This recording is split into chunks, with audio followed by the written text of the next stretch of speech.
And you know this like I know this. Right now you're just harassing me. Do you have reason to believe I've committed a crime?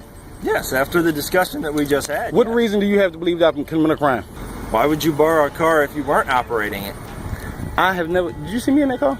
Did you see me operate that car? You had the keys to the car in your pocket. In this shocking encounter, watch how a police officer tries to conduct an investigation simply because a citizen possessed car keys without ever seeing them operate or even sit in the vehicle. What unfolds next is an eye-opening demonstration of civil rights as the citizen, well-versed in his legal protections, challenges every baseless attempt at ID verification. Stay tuned to witness how this seemingly routine interaction transforms into a powerful example of standing up against unauthorized police overreach.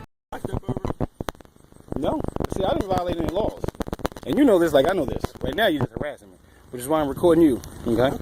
Let me see your license. And the reason you need to see my license is because it's requested and it's required by law. Do you have probable suspicion or reason to believe that I committed a crime for you to ask me for my ID? Because that is the law in the state of Virginia. If you don't know that, I know this. No, the law is that if an officer asks for your driver's license or ID, you provide it. If they're operating a motor vehicle. You haven't seen me operate any motor vehicle. That's not in the law at all. The law in Virginia stipulates that in order for you to ask me for my ID... No, you can walk down the street and I can require that you give it to me. No.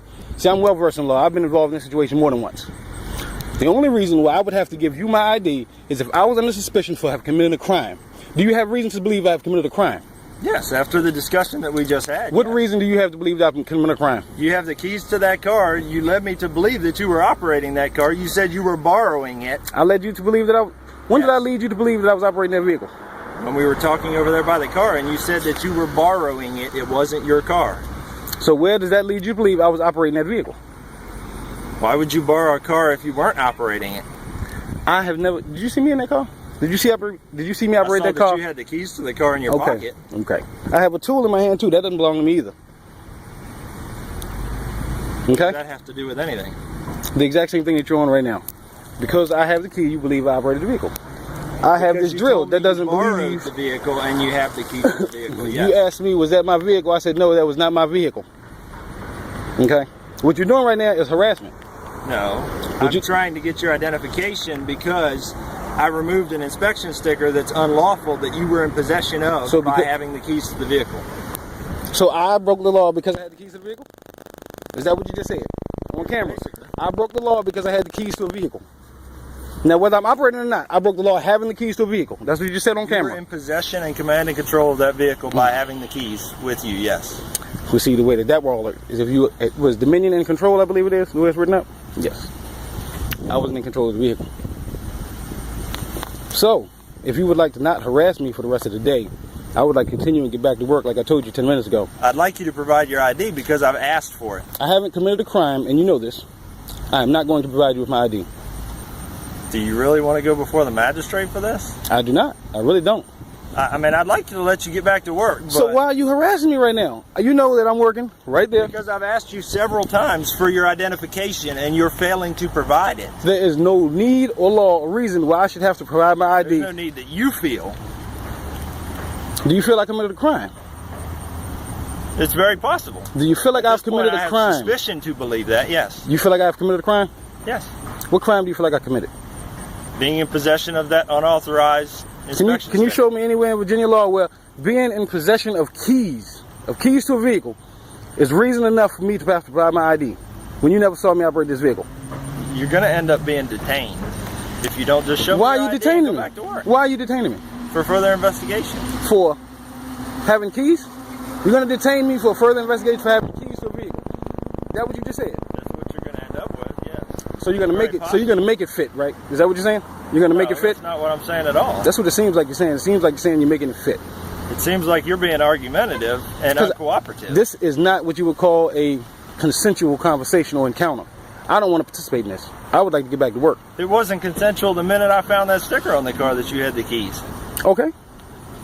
But you did what you had to do when you got back in your car. You was about to leave. Am I right? You were sitting in your car about to leave. I said sitting in my car. You were sitting in your car. You were about to leave. You can't speak to my opinion. You had your seatbelt on. You had your seatbelt on. You closed your computer. But so, you just want to be this petty? Is that what it is? It has nothing to do with being petty. It has something to do with my job, which is investigating crimes broken in Virginia. Okay. So, did you see me break a crime, and did you see me commit a crime in Virginia? Being in possession of that sticker is I wasn't in possession of the sticker. The sticker was on a vehicle that you clearly saw was not registered to me. But you told me that you borrowed it and you had the key in your pocket. So you further understand that is not an indication that you were the operator of the vehicle. So you further understand that is not my vehicle, because it is registered to a female, which you clearly saw. Yes. So I would have no knowledge of what's wrong with the vehicle. But you were operating. No, you said I was operating the vehicle. I still have never, not once today, said to you that I was operating that vehicle. You said that I was in possession of the keys. But that right there was reason enough. Everything in this parking lot right here is on camera. Good. Well, this is a live feed, though. This is for my protection. This is a live. I understand. That's fine. I have no problem with it. I'm not doing anything wrong. But you're harassing me is not wrong. What I'm telling you is that I can go back into Walmart and pull the video camera footage and most likely show that you were operating that vehicle when you pulled in the parking lot. Okay. So, I mean, do you really want it to go to that? What I'm saying is, if you don't have any reason right now while you're stopping me, with the exception of you're curious as to who I am, which that's not legal. That's no reason in Virginia for you to, no reason in Virginia at all for you to stop me or want to ask me for my identification. You know, in Virginia, I don't know if you know this, but even if I was just walking down here with a firearm, that's not reason enough for you to stop me and talk to me or ask me for my ID. But here I am walking to work. Depending on the circumstances. It's not. It's not. Okay. Well, I'm glad you're a lawyer. Where'd you Definitely get your degree at? Definitely not a lawyer. Okay. Well, you apparently think you are. I've been involved in enough situations to know. And the reason you've probably been involved in those is because of your demeanor. My demeanor is I want to get back to work. Okay. That's my demeanor. I have child I got a picture of you, so I've got what I need. Fair enough. Pick up your receipt. That's not my receipt. My receipt's right here. Well, that fell out of your hand, so... Did it now. Well, I'll pick it up so you don't accuse me for littering. Pick it up, okay? I'll definitely pick it up. As we witnessed in this interaction, the officer had no reasonable, articulable suspicion of any crime being committed. Simply having car keys in one's possession does not create probable cause or reasonable suspicion for an investigative stop. The officer's persistent demands for ID and personal information without any legal basis perfectly illustrate how some law enforcement officials overstep their authority and infringe upon citizens' constitutional rights. Subscribe to our channel for weekly videos that showcase actual police interactions and provide valuable insights into your constitutional protections.